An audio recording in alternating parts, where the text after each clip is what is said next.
What an interesting journey that you've had through this life. I'm really looking forward to getting into it. So, first and foremost, thank you for taking a minute out. Oh, well, thank you for having me, Joe. You bet. So, I think probably something that affected your business model that was probably pretty magnanimous about 5 years ago, this pandemic was raging, changing all of our lives. How did you get through that era, and how did it influence the way that you live and do work today? Okay, I was retired by the time the pandemic came.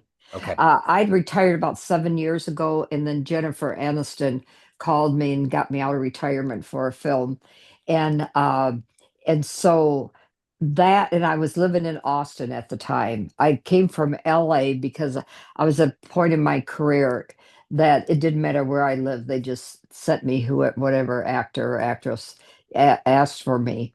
So I was in Austin, retired during that time, but it really had, I think, has affected the business. And of course, the business has truly changed the last even 2, 3 years.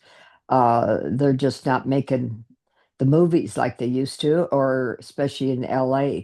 There's just so many people out of work. And it's so sad because I know my makeup and hair union, they have fundraisers so the union members can pay their dues, bake sales, and all kinds of things. Wow. Wow. Yeah, it's amazing because I remember I'm really into the whole indie film scene. I remember in the mid to late 90s, you just could not keep up with what was going on. Things were just happening, and it just seems like 9/11 and some calamities have happened, and it's just kind of thinned out the whole movie industry, which is very strange. Yeah, it really has. Yeah. Yeah. And so much now is going, to Netflix and Yep. Amazon, and there aren't, it's not like going to movies anymore, that Friday night or Saturday for a first showing. Yeah. And Yeah. so it's all changed. It But has. So let me ask you this. If I put you in front of a bunch of kids and at 12-year olds at a school and it's career day, and those kids wanted to get a handle on what you've done in your career, how would you explain your job to them? I would explain that I I'm a hairstylist and I do motion pictures. And I've done some TV years ago, but I do motion pictures. And one of the most important parts of me being a hairdresser in the motion picture industry is a thing called continuity, meaning that everything has to match. So it's like if Julia Roberts, Kristen Stewart, anyone would be outside in the snow or the rain. Okay, so I would take back years ago, I'd take Polaroid pictures. But anyway, to tell the kids, I take a picture of the front of their hair, the right and left side of their hair, and the back of their hair. And it's so important because it may be a month, 2 weeks later, we might see that actor or actress walk in the door into the house. So that hair has to look exactly the way it did outside. Yeah. So it's one of the most important parts of my job Yeah. is to do that, to have it all matching. So when you were 12 years old, what was your dream life, dream gig that you wanted to have? I wanted to when I was smaller, wanted to be an airline stewardess, which I was for a bit after high school because I had no desire to go to college. And besides, we couldn't afford for me to go to college. Yeah. And while I was in high school, I used to do different makeup and hair for plays in school. And even when they were younger, 12, 13, 14 years old. So I had that desire, and I had that, I was just kind of born with the creativity also. And so that was my way, and afford to be able to go to beauty school, which we couldn't afford for me to go to college even if I wanted to. So where are you from originally? Are you from Texas? Aurora, Illinois. Aurora, Illinois. Okay. Yeah, Okay. 40 miles west of Chicago. Okay. Yeah. and that's where I was raised. Okay. And then my husband and I got married in Florida, and from Florida, right after we were married, the next day, we ended up going to California. We had no idea Yeah. why we're going to California, but Route 66 all the way. And I knew I had to get a cosmetology license in the state of California. So when we got out there, it ended up where I met a lot of studio people and met this one gentleman that said, I want you to come to the studio and meet Carmen DeRigo. She's our hairstylist, and she's doing Petticoat Junction and the Beverly Hillbillies. And so I went and met Carmen, had lunch, then she calls the head hairdresser at Fox Studio and said, I just met a girl I think could be a real asset to our business. And back then, I mean, I had to go through a lot of training with the older hairdressers, and because I'd never worked with Indian wigs and toupees and stunt doubles and things like that. And of course, the period hairdos, because I was just used to doing 60s modern things at a beauty salon. But through all the training and everything, and working with, a lot of these women that have been there for years, I just start getting work. And I did a lot of work at MGM Studios. And I did a series called The Girl from Uncle with Stephanie Powers. Yeah. And then I did the movie with Nancy Sinatra and Elvis Presley called Speedway. Wow. Yeah, and so working with Elvis, the great stories, he was a great man, and we just had fun too, doing crazy little things on each other with his guys. They were always doing jokes on each other. So I made sure I had a few too. So take me back to Aurora. Take me back to the beginnings. What were the foundational seeds that were planted into you that turned into this life, this career of fashion and hair and everything in Hollywood? How did this happen? I don't know. Back then we had um, a magazine called Photo Play. And it's like today's People magazine or something. But I was always so amazed at the women and the hairdos and the clothes, and just that just inspired me so much to see that, and how is that done, and how do you do that? And so I think that really, now that you've asked me that question, no one has. I think that's what it is, because I remember with those magazines and just awing Yeah. those movie stars. Who's been an inspiration for you in your career, in your ascension, and your evolution, in your craft? Who has been that inspirational heroic force for you?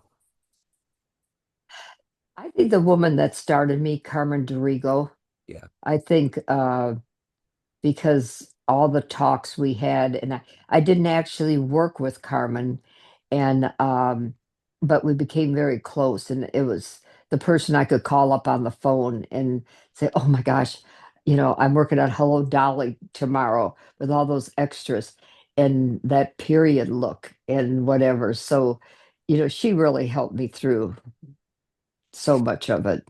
And then, of course, I've had many actors that have inspired me to do different looks between the actor and the producer and the director and myself, creating the look for a certain character. So when they got to the point where they sat in the chair and they were going to get styled, they were going to get the haircut, were they relaxed? Like, because I know there's different levels, I'm sure. You have makeup and you have hair and you have all these different levels. But were they pretty relaxed when it came to hair? What was the vibe for a lot of the clientele? Well, and most of the films, especially with the gals, we would do makeup and hair tests maybe a couple weeks in advance. And so they kind of, most of them kind of knew what look they wanted or what color hair or whatever. So uh they would discuss it with me, the director, producers not so much. And then we would do makeup and hair tests. So we do like I'd read the script, so it'd be like, oh, I think this would be a good hairdo for when she does this or when she does that. And so maybe we would do 4 or 5 different hairdos in a makeup and hair test. And then we would go the following day in a screening room and look at it and discuss what. But most of the time, the actor pretty much knows what she wants. Yeah. And of course, if I have to have wigs made, that takes time. These beautiful human hair lace wigs. So early on, what was one of the more challenging projects that you worked on that really pushed your boundaries, but made you grow and realize that this was the right place for you to be in? Probably, I'm trying to think of some of the period movies. But then when I got back in the business in the 80s, it was, I worked a lot with Oliver Stone because we lived in Dallas, born on the 4th of July, JFK. And so, those movies and working with directors like Oliver is just, you know, one of the best things that ever happened to me. Yeah. And and so it just inspired me more and more because one was one period, Places in the Heart was another period, born on the 4th of July. So when I got into the different period hairdos, that that was challenging, but a lot of research. We had many books, and one of the best researches for like even the 50s and 60s were the Sears catalogs Yeah. and the J.C. Penney catalogs because they had the children, the men, the women, teenagers. So we got every age group, male and female, in these catalogs. Yeah. And the costume designers the same way. And then I worked with the costume designers to a certain point where, if they were going to wear a heavy coat, it was going to have, you know, a hoodie on it, was Brad Pitt going to wear a hat and something just to kind of balance. So I worked together, with the costume designer also. So how long did it take for you to get to that place where you had to kind of disregard that you were dealing with the biggest stars on the planet, where they were just human beings? Did you ever get bespeckled by what you were doing? How long did it take for you to get comfortable with the fact that major people that most people on the planet will never meet but adore are coming in to sit down to get their hair cut? I think just because of my personality, uh, it came pretty easy for me. Yeah, And there weren't that many that like, oh my gosh, I'm going to be working. It was Patrick Dempsey. yeah, My daughter to this day says, my mom has worked with everyone. And she called me, she said, oh, yes. And I only worked with him for a couple of weeks, but she said, oh my gosh. She said, Dana, who do you think I'm going to be working with? But it came, I don't know, maybe because of my personality. And then just knowing when to shut up and not talk and when to, respect, because those actors could come in after a big breakup, or someone's ill in the family, uh, or they could come in at 5 o'clock in the morning, the makeup trailer. You didn't know till that door opened, but yeah, just knowing how to handle it. yeah, And we always had music. So, like, if we knew certain actors coming in and they liked a certain music, we had that music out in the trailer yeah. just to make them as comfortable as could be. So you've just thrown out, just in the course of our interview so far, a number of big names from Elvis to Nancy Sinatra, Jennifer Aniston, and when you look at your sheet, there's tons. But at the end of the day, we're humans. We connect with people in specific ways. Right. Who did you look forward to running into? Who was it that sat in the chair? And this isn't about necessarily I like them better than them, but who did you look forward to running into, or who did you click with and you were like, man, I can't wait to see you again?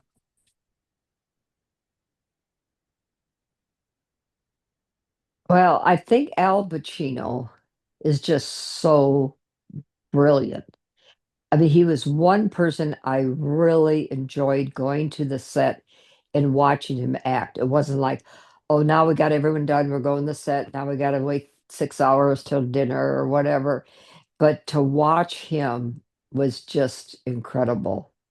And I take Hilary Swank, of course, she has two Oscars, Yeah, but I've never seen anyone study like she does. She dissects and knows. In fact, she said, when we do such and such a scene after the funeral, I'm going to be sitting at the family bar at the restaurant. And she said, I want a French twist and I want it to go a certain direction because you can go this way or you can go that way in the back yeah, because she already knew where the camera was going to be for yeah. that scene. And she studies like no one else I've ever seen study for any part. Wow. I was fortunate to be her friend. So continuity, what made you ultimately decide to make this book? What was kind of the final urging, or had you always thought in the back of your mind after 50 years of doing this that you wanted to do something like this? No, I think I was working with Kristen Stewart, Snow White and the Huntsman in London. And my son at the time was living in Barcelona, Spain. And so I went over one weekend, spend the weekend with him. And then I said, you know what? We've often talked about maybe a book. And he went to USC Film School and he's a great writer and everything. And I said, maybe it's time that we start thinking about it. So then he came over to London and spent a couple weeks. And I'd go to work at 5, 6 in the morning. He'd get up and then he'd write all day. And at night, get a bottle of wine and sit and talk about everything he wrote. And so we got through a chunk of it. And then all of a sudden, I just got so busy and I'm back in the States that we just kind of let it go. And but he said, Mom, I think it'd be good for people to hear your story because the continuity of your life also. Uh, it's not just the continuity of my work and my Polaroid pictures of my actors and for each scene, and how he felt too the way I was raised. I was raised in a very loving home, but we didn't have a whole lot. And I was kind of known, I always say like on the other side of the railroad track, but I I just knew I wanted to do something with my life. And so through this whole thing of him writing the book, he said, we've got to do this whole continuity of your life because, you know, I was raped when I was a teenager, and my husband passed away at 55 of alcoholism. And so dealing with that throughout my marriage. And so I, after we start putting all these things together, it's how I handle and how the continuity of my life kind of is similar to all these pictures. Yeah. So let's say where you're sitting right now, that turns into a movie set. You stand up and you walk into the other room with the book, and there's the 10-year-old version of you, and you give her that book, and she starts looking through it. Would she ever believe that your life turned out to be this? Yeah, I think so. I think she would. Yeah. Yeah. And the steps along the way, how um for instance, I was working with Jennifer Lopez on Out of Sight with Clooney. And I did her hair. I was working with Steven Soderbergh on several of his films. He kind of had the same crew. I get a call because I know Steven's next film was going to be Erin Brockovich, and that I would be the department head, and Julia would have her own people. And so I get a call when I'm on one of Steven's films and said, I was wondering who did Jennifer's hair in Out of Sight. And I said, well, I did. I've got the screen credit, and I did. And I said, why are you asking? And she said, well, my client wanted to know. And I said, who's your client? She said, Julia Roberts. So Julia had, I guess, seen the movie and liked Jennifer's hair, was looking for a new hairdresser. So I went from running the department in Erin Brockovich to doing Julia's hair. And then that's how I got started with Julia and did several of her films. So, of all of these adventures, of all of these paths you've gone down, what are you ultimately the proudest of after all of these years, 50 plus years, everything that you've accomplished? I think the proudest is one situation, especially. And when I was working with Elvis, Nancy Sinatra gave a baby shower for Priscilla Presley and invited me to the house. About 12 women there at the baby shower. And I had an infertility problem and had had miscarriages and everything. Halfway through the shower, it ended up where Nancy had Priscilla and I stand up and said, I want you to stand up. And if you rub your hands on Priscilla's stomach, it's an old Italian wives' tale that it brings you luck. Yep. That was the month I got pregnant with Jason. Wow. Yeah. And I've got in my book a picture of the little thank you note from Memphis, from Graceland with return address. And it says, Elvis and I want to thank you for the gift, da da da da da. Wow. And there's just something because my whole thing is I always wanted to be a mom. Yeah. And and that's why, there's so many things in between. But I think just working with such smart actors and such successful producers and directors like Oliver Stone, I'm just so proud to be part of their resumes. So at the end of the day, everyone has a perception of you, family, friends, clients, everyone that knows you. But at the end of the day, you run the show. What's your perception of you? Who do you think you are? Easygoing. I really think I don't need the limelight, and I'm lots and lots of fun. I really, I'm a jokester, and people I think enjoy being around me. The one thing, too, about being around all of these actors and actresses that you've talked about, there's probably a lot of people that wonder what that life would be like, to be on that end of it and to see it in front of you. What have you realized about being a human being on this planet by seeing these people that are adored by the world and having that inside glimpse? What have you discovered Mhm. about yourself with your family, with your life, and how you carry on? Have you had revelations that have been very key to your life? I think so. I think the relationship that I have with so many people and goes way back.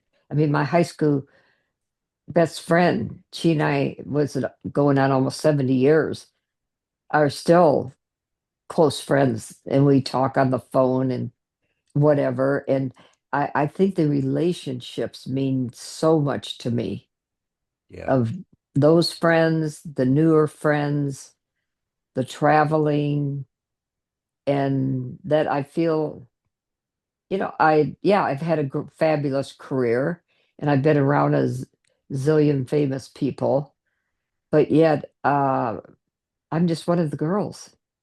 How much fun is it to be able to go out on the road, to see this country, to meet all of these fans? and to have your book be adulated and just have people looking into your career. How much fun is this right now? Oh, yeah, it is. It's lots of fun because I mean, just like when we checked in the hotel uh, uh, the night before, uh, the gentleman at the desk, I don't know how it was brought up, but I said, "Oh yeah, I'm on a book tour," and he said, "Really?" And then we start talking. Then we start talking sports, and then we start. It just, it's amazing how that opens up. I've all of a sudden I have more friends than I even knew I would have, and it's fun. It's been fun. So, how hard was it to retire after all of those years of the scheduling and everything that you lived through? Was there a detox period that was really hard to go through, or were you relieved that you finally had a little bit of breathing room? I think I was ready. Yeah, I was ready, and one of the last things I did with Hilary Swank in Africa, Mary and Martha, we went to work at 10 in the morning and got home at 6 in the morning. yeah, And the hours are just crucial. And because I did everything on the right side in the trailer, I had my curling irons and everything on the right side. I'm physically, I mean, I've had knee replacement, shoulder replacement, my fingers are all crooked. And I just think I was, and now I'm 84 years old and there's no way I could do those hours again. yeah. No way. So when I was a kid and I got my hair cut, there was a couple that cut my hair. And I Okay. remember the gal, her name was Susie, but I always remember she'd always have factoids. She'd always talk to me about how your hair that swirls, your hair grows in big circles, and she'd always have these things I just didn't think about. But I always loved going in there. It always felt comfortable. So my question to you is, when you were growing up, what seminal experience did you have in the chair that influenced the way that you either went about the profession or left an indelible memory that always stuck with you? Probably not good because that's why I want everyone to look pretty. Even if it's an Indian wig on a guy, I Yeah. still want to look nice. And and I remember, and I think most of my friends my age went through where they got a permanent and it was just frizz. It was like an afro. Yeah. It was terrible. And then one time I put bleach. Well, it was peroxide back then, just peroxide. And my girlfriend and I riding our bike in Florida, and with the sun hitting it, we stopped at a drugstore that had a countertop for ice cream, and there was a mirror in the background. And I looked, and I had this gold hole Oh no. in my hair. And so I knew the screw ups that either I had or someone else had, that I was very conscious. And I when I worked in a salon, I was a colorist, Yeah. but I usually had a colorist whatever town we were in, or I have this one girl in California, Jennifer, that owns Juan salons. And she ended up doing most of my coloring because I mean, she added some gray into Pacino's hair. Julia's hair, she did different colors. So it was great having her because then she she would fly in and then come in on a day off or whatever and then color their hair because I didn't have the knowledge like she did. And so I didn't do a lot of coloring on actors. So, for a retired Hollywood A-list hairdresser, where do you go for your hair? Where have you historically? Who does your hair? I go to a salon here in Carmel, Indiana, Okay. and I she's been doing hair for years and years, and just knew from the first time she did me that she could do it right. Yeah. And I'm not real fussy Right. either. But I mean, she does exactly what I need Absolutely. also. So Continuity is the wonderful new book. If anybody wants Yeah. to get a It's, copy, absolutely. And are you going back out on tour? Like if anybody wanted oh, yeah. to, how could they figure all of this out? Okay. Now the book is $25. It can be bought on Amazon. We have the big coffee table book that's gorgeous too, but this one is easy to read. All the lines, everything in it are the same as the big book, except there's just maybe fewer pictures, but it's filled with lots of continuity pictures. And like we're going to Chicago next the end of this week, Okay. and I'm going to Barnes and Nobles in Naperville, Illinois. And so I'm on IMDb, Facebook, everything. Okay. Okay. I will put all these links in the show notes. What a wonderful story, Bonnie. Thank you so much for taking Oh, the time. Joe, well, thanks for having me. Yes, this has been a And joy. go Kansas That's tonight. it. That's it. Hopefully we'll do it tonight and keep going. So it's good. Yeah. Okay. Thank you so much. Take, Take care. thank you.